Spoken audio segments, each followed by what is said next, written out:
रेनू की शादी मयंक नाम के एक अच्छे लड़की से हो रही थी। सभी रस्मों के बाद रेनू अपनी मायके से विदा होकर मयंक के साथ अपनी ससुराल आ जाती है।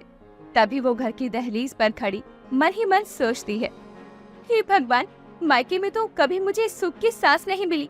पता नहीं अब मेरे ससुराल में कैसा होगा, कैसे लोग होंगे, क्या सब मुझे अपना लेंगे, क्या मेरा ससुराल मेरे मायके से अच्छा होगा। अपने मन में सवालों का पिटारा लिए रेनू अपने ससुराल में गृह प्रवेश करके पहला कदम रखती है। कुछ रस्मों के बाद रेनू को आराम करने के लिए कमरे में भेजा जाता है।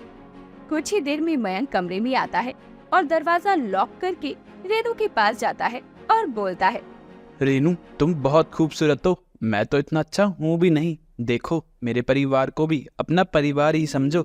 यहाँ तुम्हें किसी भी रिश्ते की और प्यार की कोई कमी नहीं होगी। बस तुम भी कभी कोई भेदभाव मत करना।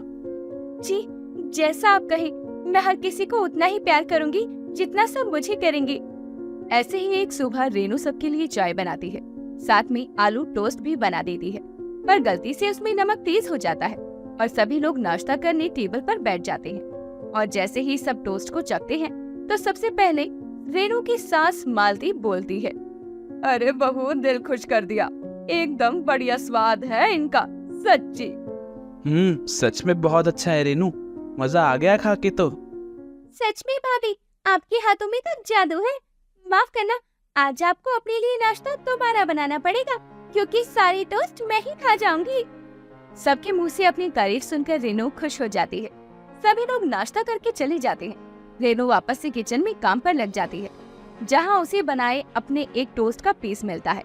वो उसे जैसे ही खाती है, उसका बुरा सा मुंह बन जाता है और वो खुद से बोलती है, हे भगवान, इसमें तो बहुत ज्यादा नमक है। पता नहीं सब लोगों ने इसे कैसे खा लिया और कुछ कहा भी नहीं मुझे। कितने अच्छे ससुराल वाले हैं मेरे, और एक मेरा मायका था। इतना सोचकर रेनू अपनी पुरानी यादों में खो सी जाती है, जब उसे उसके मायके में एक बार सब्जी में नमक ज्यादा हो जाता है और सभी लोग उसे खूब खरी खोटी सुनाते हैं। साथ ही रेनू की माँ कमला उसे बोलती है, अरे नालायक, कभी तो कोई काम सही ढंग से कर लिया कर। अरे कल को अपने ससुराल जाएगी तो उनको भी ये जहर वाला खाना खिलाएगी क्या? अरे तेरा तो कुछ नहीं जाएगा, सब बोलेंगे माँ ने ही कुछ नहीं सिखाया।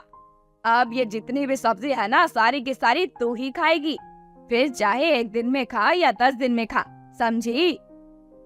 मायके और ससुराल के इस अंतर को सोच के अब रेनू की आंखें भर आती है।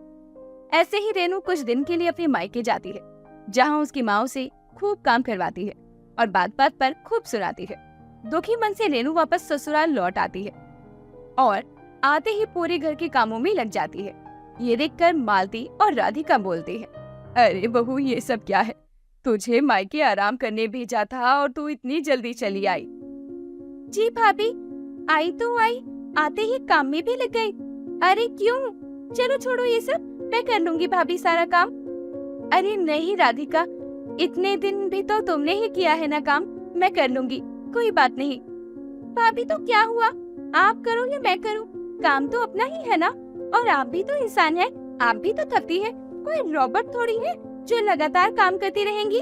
बैठो आप, मैं चाय बना कर लाती हूँ, आप माँ के साथ बैठकर आराम से चाय पियो। इतना कहकर राधिका रेनू को रसोई के बाहर भेज देती है और घर का काम करती है, साथ ही मालती और रेनू के लिए चाय बनाती है। तभी रेनू बोलती है, बहू एक बात पूछूं? जी माँ जी, कहिए, क्या पूछना है? जब से तू अपने मायके से आई है, तेरे चेहरे पर उदासी है। बेटा, कुछ बात है तो तू बता दे, कोई परेशानी है? हम सब मिलकर तेरी मदद करेंगे, बता क्या बात है? माँ जी, ऐसी कोई बात नहीं है, मैं तो बहुत खुश हूँ। बेटा, जैसे मेरे लिए राधिका है, वैसे ही मेरे लिए तू भी है। तुम दोनों ही मेरी बेटी हो और माँ कभी अपने बच्चों को परखने में धोखा नहीं खाती है। बोल बेटा, क्या बात है? अपनी सास की बात सुनकर रेनू की आंखों में आंसू आ जाते हैं और वो अपने मायके में जो भी उसके साथ हुआ वो सब बताती है। माँ जी, जितना प्यार मुझे यहाँ मेरे ससुराल में मिला है, इतना तो मुझे कभी अपने मायके में भी नहीं मिला। मैं बहुत खुश हूँ माँ जी कि मुझे आप जैसी सास मिली। मायके में तो कभी मैंने सुख देखा ही नहीं, पर ससुराल में तो ऐसा लगता है जैसे सुख के सिवाय जिंदगी में कुछ है ही नहीं। मालती बिना कुछ कहे एक मुस्कुराहट के साथ रेनू को गले से लगा लेती है। दिन गुजरते जाते हैं। रेनू अपने ससुराल में बहुत खुश थी। ऐसे ही एक दिन रेनू को पता चलता है कि वो माँ बनने वाली है। जैसे ही ये बात वो अपने ससुराल वालों को बताती है, सब लोग खुशी से झूम उठते हैं। कुछ महीने बीत जाते हैं। एक रोज रेनू के मायके से फोन आता है कि कमला की तबीयत बहुत खराब है। रेनू अपने फर्ज को समझते हुए अपनी माँ के पास मदद के लिए जाती है और कहती है, माँ क्या हुआ? आप एकदम से इतना बीमार कैसे हो गई? अरे आ गई तू। मुझे कुछ नहीं हुआ है, ये सब तो बहाना था, बस तुझे वापस यहाँ बुलाने का। अरे तू अपने ससुराल में जाकर वहीं जम गई, माँ के को छोड़ ही दिया तूने। चल अब आई है तो फटाफट से मेरे लिए एक कप चाय बना और फिर सारा फटाफट से घर का काम कर ले, समझ गई? मैं आराम करने जा रही हूँ। इतना बोलकर कमला वहाँ से आराम करने चली जाती है। बेचारी रेनू प्रेग्नेंट हालत में जैसे तैसे घर का काम करती है। कई दिन तक लगातार यूं ही काम करते रहने से रेनू की तबीयत खराब हो जाती है और एक दिन उसे तेज बुखार होता है, जिस वजह से वो काम नहीं कर पाती और अपने कमरे में आराम कर रही होती है। तभी कमला गुस्से में वहाँ आती है और बोलती है, अरे क्यों री बेशरम, शर्म नहीं आती ऐसे पड़ी है? अरे प्रेग्नेंट है तो क्या दुनिया में तू ही प्रेग्नेंट हुई है क्या? हम तो माँ बने ही नहीं। चल खड़ी हो और घर का काम कर। अरे ऐसे पड़े रहने से तेरा बच्चा भी तेरी तरह पैदा होगा। जैसा तो किसी काम की नहीं है, ऐसा ही तेरा बच्चा किसी काम का नहीं होगा। माँ मेरी तबीयत ठीक नहीं है, इसीलिए मैं आराम कर रही थी। मुझे कुछ ठीक महसूस नहीं हो रहा, आज मैं काम नहीं कर पाऊंगी।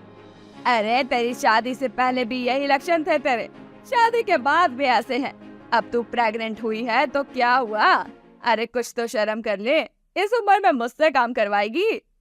कमला जबरन रेनू को काम के लिए उठाने लगती है। तभी वहाँ राधिका, मयंक और मालती आ जाते हैं। मालती गुस्से में बोलती है, शर्म नहीं आती बहन जी अपनी बेटी के साथ में ऐसा करते हुए? अरे देखिए तो सही वो किस हाल में है और आप उसके साथ ये सब कर रही हैं।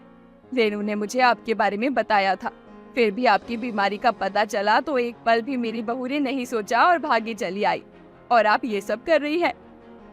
आंटी जी आप खुद भी तो किसी की बेटी हैं। अगर आपके माँ बाप भी आपके साथ ऐसी करते तो क्या आप अपने मायके आती? नहीं ना। अरे भाभी इतनी अच्छी है, कभी कोई कमी नहीं रखती किसी भी काम में, और आप उनसे ऐसे पेश आती हैं। माँ मैंने तो सुना था कि बच्चों को तकलीफ होती है तो माँ को फर्क पड़ता है, पर आप तो बहुत पत्थर दिल हैं। आप तो रेनू को कुछ समझते ही नहीं हैं, अपनी ही बेटी पर जुल्म कर रही हैं, झूठ बोलकर उसे बुला रही हैं, यह सब करने के लिए। माँ आपने आज तक मुझे कभी नहीं समझा, कभी नहीं जाना, और आज तक इस घर में आपने मुझे बस काम के लिए याद किया और कभी मेरा हाल तक नहीं पूछा। पर मेरे ससुराल वाले आप लोगों जैसे नहीं है। मेरी सास मुझे कभी कोई काम नहीं करने देती और प्यार और सम्मान की कोई कमी नहीं रखती है, इसीलिए मुझे अपने मायके का कोई मोह नहीं है। आज के बाद में मैं कभी अपने मायके नहीं आऊंगी, यहाँ कभी भी नहीं आऊंगी। इतना बोलकर रेनू अपने ससुराल वालों के साथ जाने लगती है, पर सब लोगों की बातें सुनकर कमला को अपनी गलती का एहसास होता है और वो सभी से माफी मांगती है।